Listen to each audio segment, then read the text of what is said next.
Okay, so Saltwater Moon, how'd you get involved? When was the starting of this? Lionel should probably take this one. Should I start it? Okay, so Sophie and James were in a lab that I run at the University of Windsor called the Inspired Acting Lab. And James was actually a student at Wayne State University in Detroit, Michigan. And Windsor's only 1.6 kilometers from Detroit, so he came over one day to see what the lab was like and stayed. And in the second year, so last year, Sophie and James decided to work on a private project, which I'll let them tell you about. And when I saw them working together, after they finally told me they were doing this, I went, oh my God, I have Jacob and Mary from Saltwater Moon. So I asked Sophie if she'd be interested, and she said yes immediately. And then I said, so what do you think about James as Jacob? And she went, yes! And so here's the story. When James first came to lab, he, shall we say, teased an awful lot? Sure, let's go. Let's go with that word. And one day I just looked at him and I said, you are an imp. And he liked that, actually. And so when I went over to see his last play at Wayne State before he graduated with his MFA, we went out for drinks afterwards with a group of people. And I said, James, I need to talk to you privately. And he said, okay. So we went and sat at a separate table. And I said, so I've cast Sophie in a play called Saltwater Moon. It's a two-hander and the male character's an imp. And he just put his head down on the table. That's true. It is true. It's very true. And so that's how it came about. And we're actually, this is actually a research project. We're using exercises that we developed in the lab in the style of fantastic realism to rehearse and perform the play. So they've actually both been hired not only as actors but as research assistants. So that's the story. Anybody else want to jump in on anything there? That covers as far as like the history and background of it. Fantastic realism, like what's that process and how does it apply to the play? Oh, okay, do you guys want to fill that? Yeah, so a fantastic okay. So Michael Chekhov, who was an actor in Russia at the turn of the century, he had a contemporary called Yevgeny Vakhtangov, who said that Michael Chekhov worked in a style called fantastic realism. And so what we've taken that to mean is that it's a style of acting that draws upon things from out in the world and out in nature to inspire the acting rather than from your own personal life. Because that's emotion memory, which is what Stanislavski was doing, which is sort of like had been the model for acting for a long time. But instead of, if I feel like the character should be sad on stage, I'm going to think about, you know, my dead cat kind of acting, that kind of thing. Chekhov would go to nature, architecture, myth, the constellations, and find inspiration in image and in sensation and in color and things like that. So it's a way of elevating what we would call realism past sort of just kind of kitchen sink drama and bringing it, heightening it. Yes. Yeah, it engages the actor's imagination instead of about their real life, about fantastic things. For instance, Sophie used the example of feeling sad. So let's say I said something to her that made her sad. She might allow her heart to fall, right? Yeah. And imagine that was happening instead of thinking about her dead cat, right? Or worse, something that was very traumatic in her life that could cause her to become actually upset as Sophie, not as the character, and maybe be unable to let that go. So in this case, she can imagine her heart falling, which I'm doing right now, right? Yeah. My heart is falling, my heart is falling. I can stop it, right? Yeah. So that I'm not, it's not dangerous, it's not psychologically damaging, but it's also creative and imaginative and loads of fun. Yeah, absolutely. Well, yeah. Imagination. You want to give an example from the show of something you did because the Sophie has the win-all example. So we have an exercise that we've developed in lab called Fantastic Action, where you use your imagination to. I look directly into the camera, so I don't know. where you do something to your partner using your imagination. So it's a physical action. And one night when we were in Lion's Head, James had to get ready in the basement, and I got ready sort of backstage. And I was standing there, and I thought, I'll connect a string from my heart to James's heart in the basement. And along that string, I strung the stars and the constellations, because we talk about them so much in the play. And so that's drawing an image from the play and putting it into a physical action. So that we have that connection between us all the time on stage, the heartstrings connected with the stars and the constellations. And so when Jacob leaves at the end of the play, and Mary thinks he's gone for good, the string breaks and the stars fall to the ground and shatter like glass. And then when he comes back, they all go whoop, back up into the sky, and then we can look at the sky again. So that's an example of using something fantastic, something beyond reality to inspire my acting, because you have a very visceral sensation when you watch all the stars that connect you to this person fall and break. It's something inside you goes or it makes a sensation that then is expressed as an emotion instead of going, and now I'm sad. Yeah. Be sad. And I think one of the key things is that you're allowing yourself that energy body to do something impossible, which is incredibly exciting. And I think the other thing is too that Sophie could actually do it in the performance of the play, and it didn't interfere or take her out of the play. It in fact connected her even more strongly. Whereas if I'm up on stage with somebody and I'm thinking about the time my brother threw my teddy bear out the window on the 401 when I was 5, that's where I am. Yeah. Instead of here with you as my scene partner, right? So I think that's one of the things that's very exciting about this style of acting. Yeah, you all nailed it. I mean, you've been at it a little longer than I have, so I think that covered all the points for the most part. Actually, I'll ask a question. James, how was it for you as an American coming to do a Canadian play, and not just a Canadian play, but dealing with an accent and a place that you knew nothing about? Yeah, so this is my first sort of opportunity to perform for an audience that is not of the nationality that I am. Yeah. So that's we've done you do a lot of Irish or British work sort of down in the States, and you don't have to worry about it because it's Americans and who cares. But here you've got work for Canadians with a Canadian accent that people are really familiar with and that they hold on to. And so it was a bit. I didn't want to get hosed as the fake American. But fortunately, I had sort of good Canadians leading me at the helm, and I don't know. You'd have to be the judge of that, whether I pulled it off or not. You pulled it off. All right, good. That's good. But yeah, so it was a lot of studying. There was a lot of listening, and again, just sort of being open. And we were going over the provinces this morning. Yeah. The provinces and the territories, all 10 and 3. We're not going to do it now, but I think I can do it. So yeah, it's been really awesome to learn so much about a culture that, because we as Americans don't really spend time learning about anyone other than ourselves, and barely that. Oops, I said that. That it's been really, really nice to sort of get really acquainted and familiar with really important northern neighbors. Yeah.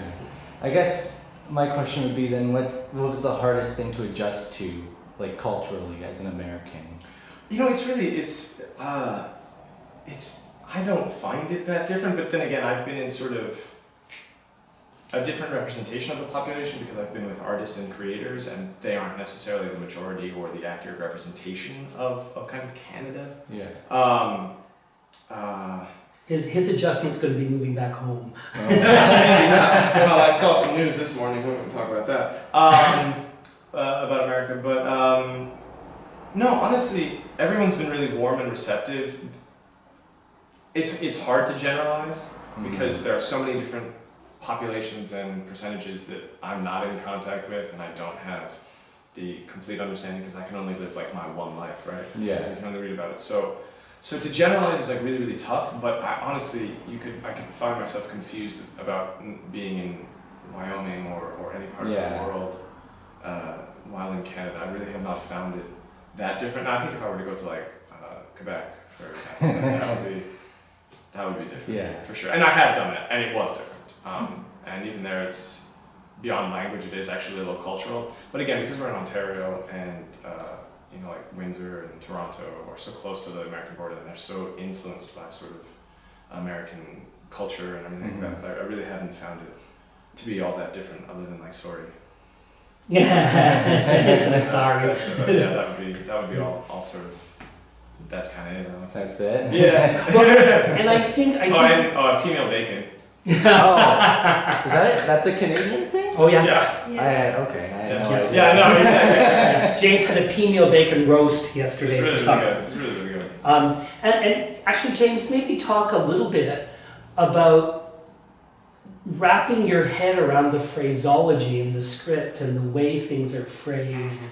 Because the language is, it's not only that it's poetic, you know, for instance, Mary doesn't just say, it's what you saw on that porch.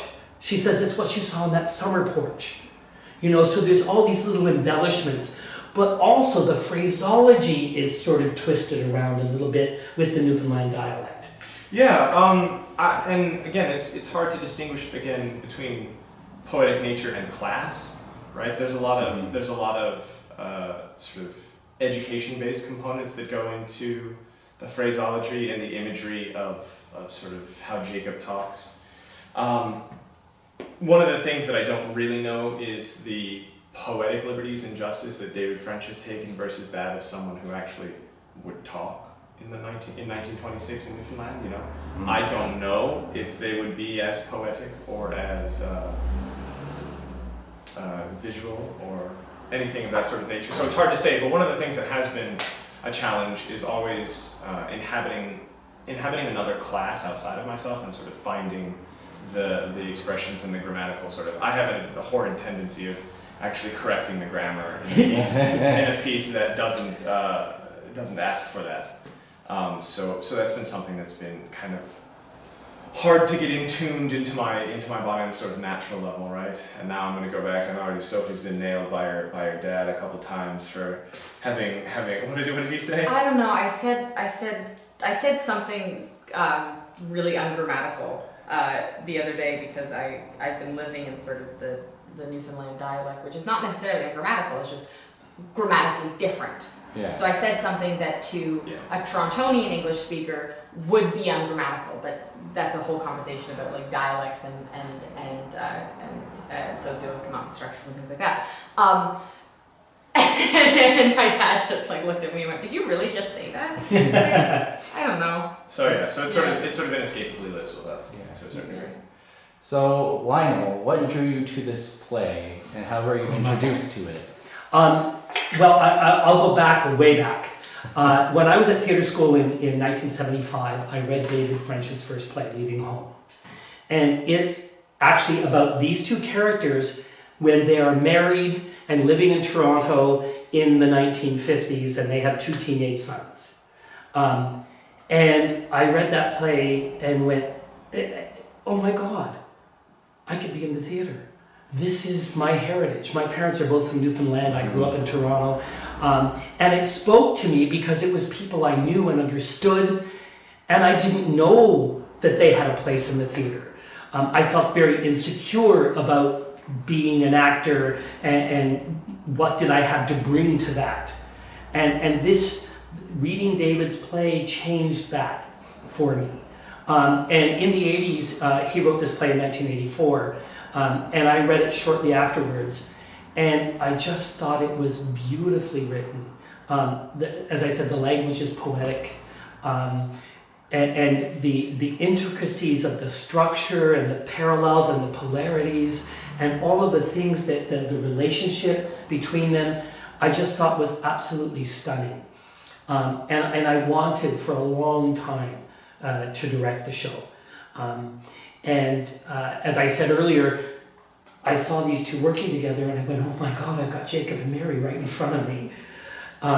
And I had a research grant from the University of Windsor, and I thought, well, we can do the show using the research grant because this is going to be research. Mm-hmm. We're going to take what these two learned in lab, and what they contributed in lab, because the way the lab runs is I get an idea, I coach it, they get up and they do it, and they tell me what I did wrong. Right? And we develop the exercise, and they own the exercises, not only these two, but the other students in the lab, as much as I do.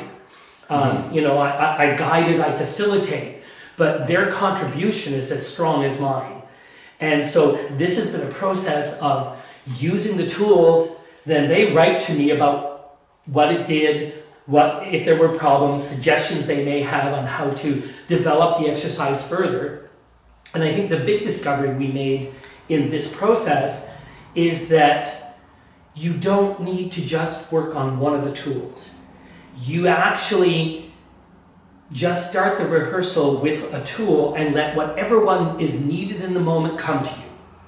And that may be 3 in a rehearsal, it may be 1, it may be 5. And you may do them at different times in the course of several rehearsals of the same scene, right? Because they all do different things. And the other discovery, I think, and this was a suspicion I had, but and Sophie and James just talked about it, they'll spontaneously do an exercise in a performance to inspire them, to deepen relationship, and what the audience sees is just that, an inspired actor, a relationship that's very, very deep and intricate. They don't see the exercise, right? We had a talk back in Lion's Head, and a woman said, what I saw was vibrancy between you. And that was just glorious. And that's the goal. You know, we're looking to create something theatrical and exciting, not something that the audience can sit back and relax into.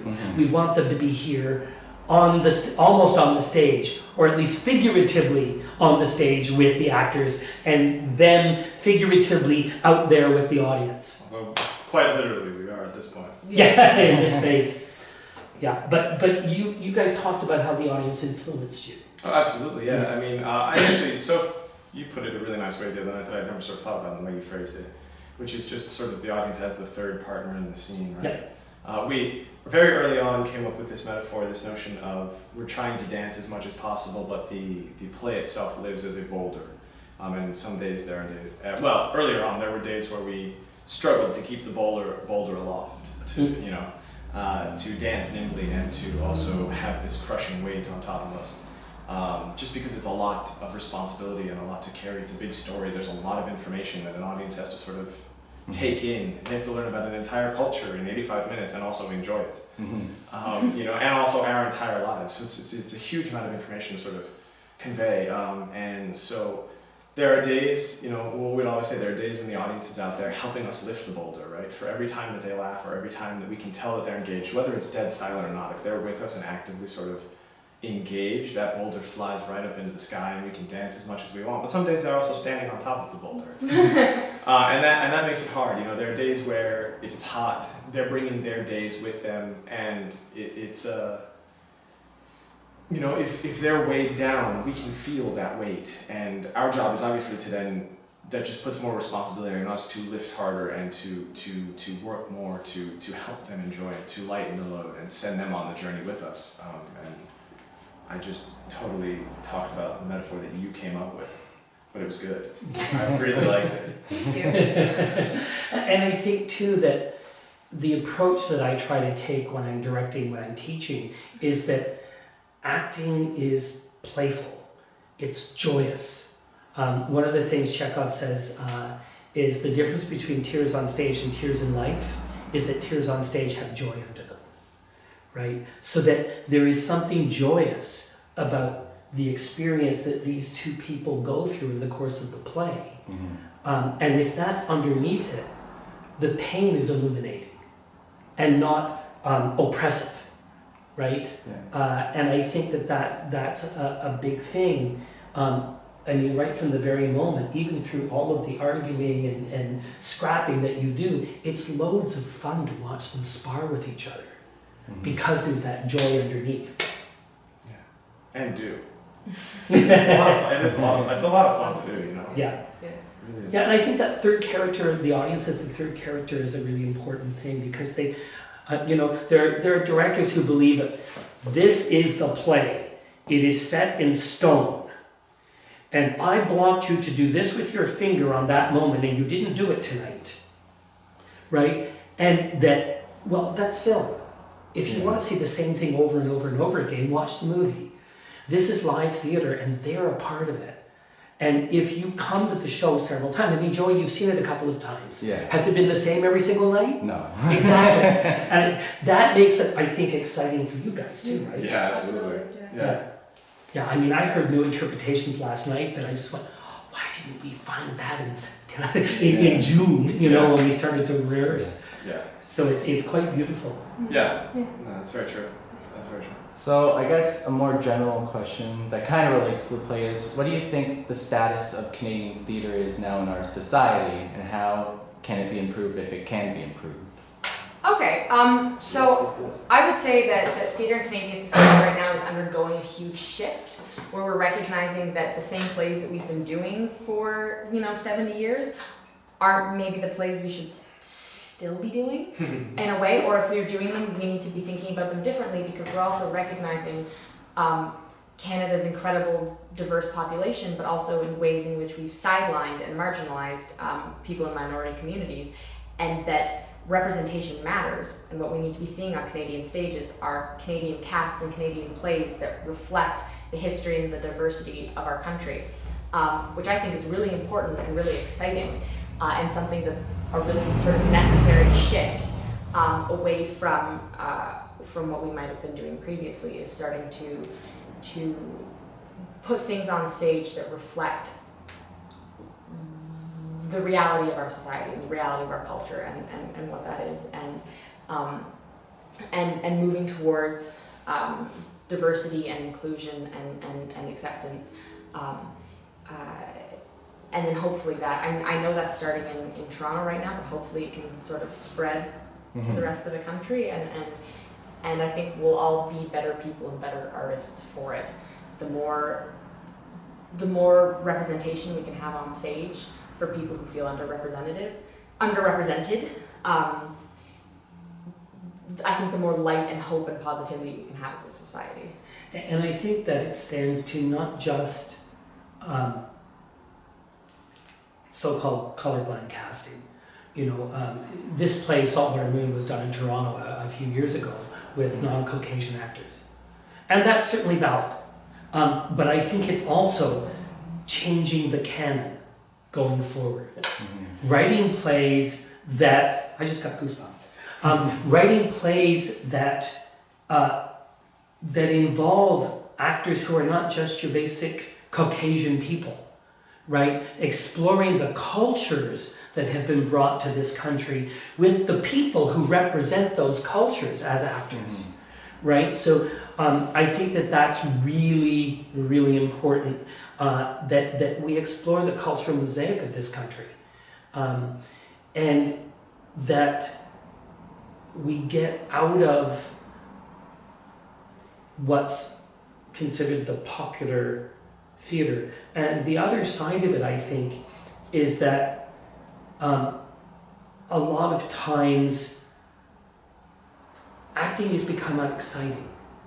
I think Brad Fraser said in an essay years ago that we've driven our audiences out of the theater because it's not exciting anymore. And I think that's when we get stuck in a style of acting that's like ordinary life. Well, I don't want to see ordinary life on the stage. I can stand at the bus stop and watch that, right? So I think that's also why people have gravitated towards musicals and fantasies, because it's exciting and theatrical. And I think we need to find that back in how we direct and act in plays that are not musicals or fantasies. And I think that we can bring back our audiences if we do that. And the other thing I think that's becoming very, very important are the indie theatre companies. Toronto, especially, like, we know Toronto because that's where we are, but I'm assuming Vancouver, Halifax, and other places like that have the same kind of feel. And James, I'm not sure about the States, but Toronto has so many independent theatre companies that are doing really fabulous work, some of them, and some of them are struggling to find their voice, but that's what they need to do. They need to struggle to find their voice because they're the theatre of the future, right? We need to train and explore the young people. You're part of the theatre of the future. These two people are part of the theatre of the future. You know, I want to be part of the theatre of the future, but I'm not a young person. So I think my job is to facilitate setting you three up and others like you to take the theatre of the future somewhere. Another question, being that this play takes place in Newfoundland, it reminds me of a problem that's kind of in film. There are not really many films that take place in Canada or in locations in Canada. Is that a problem with theatre as well? You guys wanna feel that, Sophie, at all?